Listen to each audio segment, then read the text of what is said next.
Hi guys, nag-camping nga pala kami nung nakaraan. Grabe, mga 48 years ago pa tong video na to pero ngayon ko lang siya na-edit. Natatamad pa kasi ako tsaka grabe sobrang dami na ng video na i-edit ko, naipon na siya. Sa Chilliwack nga pala ang destination namin, so mga 1 hour away lang halos to from Vancouver. And sa area na to wala talagang ka-signal-signal. At nandito na nga tayo. Buti na lang maliwanag pa. Matagal na rin namin tong binook kasi unahan talaga siya ng slot Dahil nga malapit ng magdilim, binuo na namin yung mga tent kaagad. Kaya tulong-tulong na kami dito. So may dala nga silang pangmalakasang tubig at pre-prepare na nga ang pa-hotpot ni Sai. Grabe, napakagaling talaga magluto nitong friend namin. Hindi talaga mawawala ang mga pa-hotpot ng taon. Kabahan ka na Bigway at Haidilaw. Charot! And meron din silang pabulgogi. Ako, ito naman ang ambag ko, ang magtapon ng basura o diba ang taray ng basurahan ni Sai. Sakto talaga tong hotpot kasi nung panahon na to sobrang lamig pa rin talaga. And syempre, hindi rin mawawala ang pa-hot chocolate ni Ayla. Ito talagang paborito ko Finally, nakapag-s'mores din. Hindi kasi natuloy last time nung nag-Airbnb kami. Tapos syempre, hindi mawawala ang mga kwentuhan. Yun lang din talagang halos na gagawin mo dito kasi nga walang signal. Kung ano-ano na nga rin yung mga topic namin dyan Late na rin nakasunod yung iba naming kasama. Tapos ito naman tong isa naming kaibigan na mahilig mag-uling ng paa. Hi guys! So ngayon pala nagka-camping kami dito sa Chilliwack.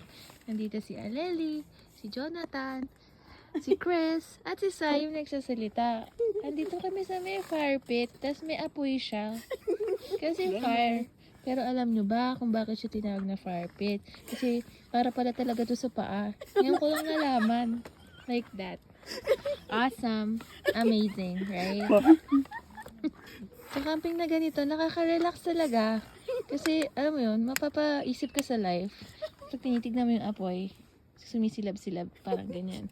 Parang naisip mo, ano kaya yung feeling ng nung nabuhay si Eva at Adan? Wala silang nagawa kasi mahal na nila yung isa't isa. Ganun ba yun? Bakit na kinain yung apple? Grabe siya, ang taba talaga ng utak mo at pinagtitripan mo na naman ako. Ay nako. So kinabukasan nga, nagluto na sila ng breakfast. O diba bongga, habang ako eto, nagdodocu lang. O hindi, grabe, may ambag naman ako. No? O kaya naghugas ng plato. Malapit nga yung hugasan dito sa spot namin and malapit na rin yung basurahan. Tapos yung nasa dulo, yun naman yung CR. Natapos ko na nga hugasan yung mga ginamit nila kaya pabalik na ako. Wala lang ebidensya pero promise naghugas ako and sobrang pagsubok yung paghugas ng plato dyan. Kasi grabe, parang mayelo yung tubig. Sobrang naninigas na yung kamay ko and ang sakit niya sa kamay. Nakakainis nga nung panahon na to. Paano ba naman kasi makulimlim tsaka medyo umulan din nung panahon na yan? Nakaready na nga yung mga paddleboard ng mga kaibigan ko kaso panira yung panahon. Kaya ayun, nagprepare na sila ng lunch. Habang si Chris naman yung naghuhugas ng mga gamit sa gilid. Grabe, wala talagang umaako ng paghugas ng mga kagamitan. Paano ba naman kasi struggle is real. Pala kasi yung weather no, hindi nakisama. Sara mo daw ulit, tapos tsaka bubuksan. Dinadaig mo na si Ral. Ulitin mo. O, teka lang. Guys, ito nga palang specialty ni Ayla. Broken rice. Broken rice yan Tawang-tawa talaga ako sa mga hirit ni Sai. Kailangan din talaga may take to yung pagbukas ng kaldero. At ayan, busy naman si Cam sa pagmamarinate ng ating mga pakarne. At syempre, hindi rin mawala ang mga pa-hot choco ulit. Ang cute nga nito color pink. Salamat nga pala Ayla dito kasi nanenok ko to sa kanya In fairness marami akong nanenok nitong camping. And syempre, ito na naman yung pinagmamalaki kong basurahan ni Sai. Camping hacks yan guys. At syempre, meron din tayong hugasan sa gilid o diba ang taray para hindi ka nalalayo dun sa hugasan. And prepare na nga nilang ihawan dito para makapag-ihaw na kami. At ready na nga ang lunch. Charot, breakfast pa lang pala. Parang medyo late na rin yata kami nagising nito kasi ang lamig Joke lang, hindi ko na maalala. Ang tagal na kasi neto Pero si Sai maaga talaga siyang gumising palagi para mag-prepare ng pagkain. Salamat guys sa pag-prepare ng food. And hindi rin mawala yung mga padro nila ng taon. Sayang hindi ko nakuha yung copy ng videos. Malamig pa rin talaga ng panahon na to kasi tingnan nyo naman umuusok pa rin yung bibig ni Chopper. Tapos kapag nakakita talaga siya ng mga aso, tinatahulan niya Sa ngayon wala kaming ibang magagawa kung di ang tumambay. Tapos ang cute, meron doon chipmunk sa gilid. Wala lang, share ko lang. Tapos dito, tawang-tawa ako dito kasi tingnan mo naman yung ginagawa kay Chopper. Ayan. Cute. Ano ba gawin? Kailangan patayin. Kay tofu. Okay, roaming around. Snow White, lungin ka dito. Hi, Seven Dwarfs!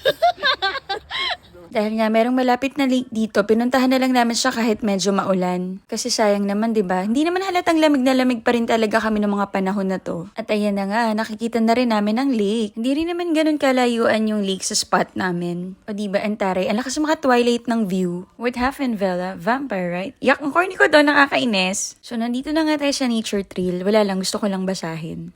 Pero paano ka naman kasi magpa-paddleboard sa ganyang panahon, 'di ba? Tingnan niyo naman. Yung tipong ang ganda-ganda ng panahon kahapon, as in ang init. Tapos yung pagdating naman dito, ganyan, ayos, no? Pero in fairness, guys, ang ganda dito. Pero sabi nila mas maganda daw sa Cultus Lake eh. Kasi doon merong signal. Tapos maganda rin yung CR kasi may hot water din. O diba bongga? Pero kanya-kanya naman yung preference. So ito talagang legit na camping, guys. Mga ilang araw lang naman kami hindi naligo, as in ew, charot ang arte, no? Pero may toothbrush naman kami tsaka hilamos. I think pwede na yun. Tapos kapag magtutoothbrush ka tsaka maghihilamos, sobrang sakit din sa balat. Kasi ba naman parang ang may yelo yung tubig, diba? Pero sigurado, for sure, mas maganda to sa picture kapag maganda yung weather. Dito nga lang sa gloomy na weather, maganda na siya. What more kapag ka-summer pa? Taray, Simba yan. Sayang, hindi ko na-videohan yung nakaangat talaga siya. Tawang-tawa rin ako dun. Taray, may pabot.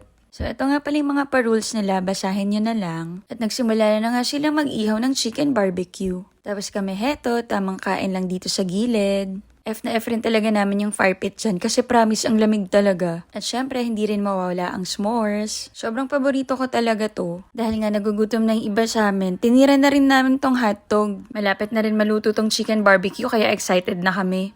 Ano may sinasabi? Ikaw si Cinderella. Friendly sila sa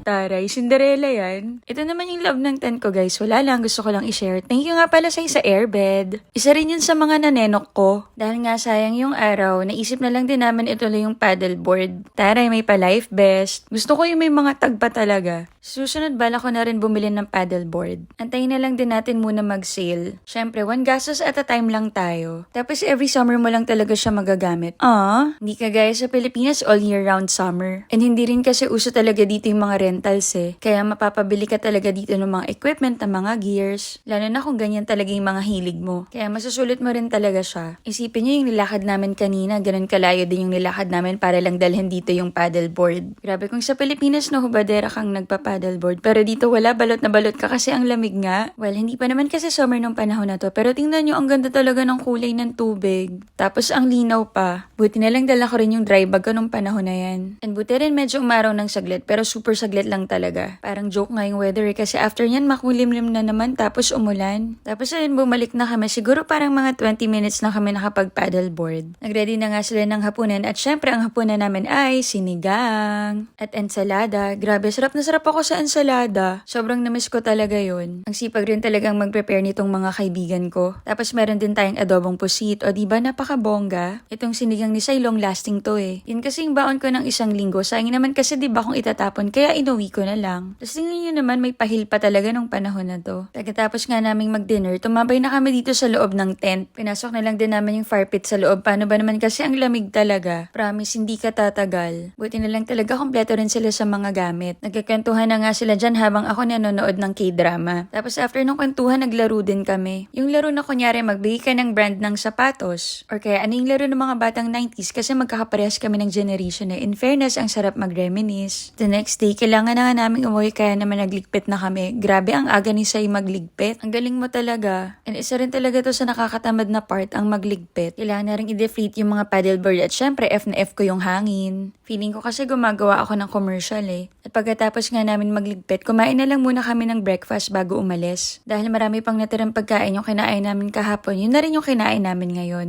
Nagdagdag na lang din sila ng iba pang pagkain at syempre hindi mawawala ang pakinig kay Papa Dudut. Upo, sit down. At dito na nga natatapos ang aming camping. Okay, pack up na. In fairness, nakakapagod rin talaga tong camping. Pero masaya naman. Grabe, nakakainis. Kasi tingnan naman yung pauwi namin. Ang ganda ng panahon. Ang galing, diba? Ang ganda ng timing. Pero ayun, kung kaya mo ng walang signal, pwede kang mag-camping doon. Pero ako, prepared ako. Kasi nag-download talaga ako ng mga K-drama ko para hindi ako maboard. K-drama is life. Kasi ako yung tipo ng taong medyo hindi kayang mabuhay ng walang signal eh. Kasi ma-phone talaga akong tao. And medyo addict rin talaga ako sa social media. Alam na alam mo yun ng mga long-term friends ko. Kaya naman dati, kapag may gala kami, ako talaga yung una nilang ikokonta kasi alam nilang mababasa ko yung mga messages. Kasi nga, tutok lang talaga ako sa phone ko eh. And mabilis din talaga ako mag-reply basta hawak ko yung phone ko and walang ginagawa. Hindi ka maiinip, promise. Well, ayun lang naman for today. Bye!